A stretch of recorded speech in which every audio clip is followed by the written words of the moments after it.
Fake account কৰি কিমান দূৰ পলাব পাৰে।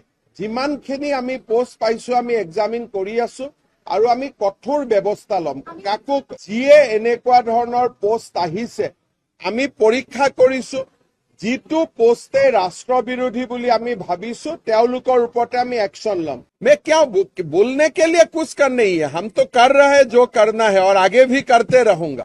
আজি ৰাতিপুৱাও হাজোৰ এজন যুৱকক গ্ৰেপ্তাৰ কৰা হৈছে যে ভাৰত আৰু পাকিস্তানৰ কোনো কথাত মিল নাই, আমি শত্ৰু ৰাষ্ট্ৰ আৰু আমি শত্ৰুৰ দৰে থাকিব লাগিব।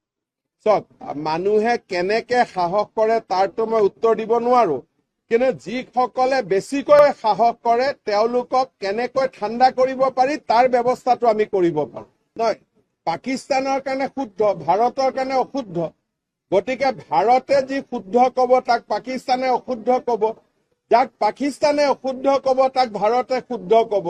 সেইকাৰণে আমি কৈছো যে ভাৰত আৰু পাকিস্তানৰ কোনো কথাত মিল নাই, আমি শত্ৰু ৰাষ্ট্ৰ আৰু আমি শত্ৰুৰ দৰে থাকিব লাগিব।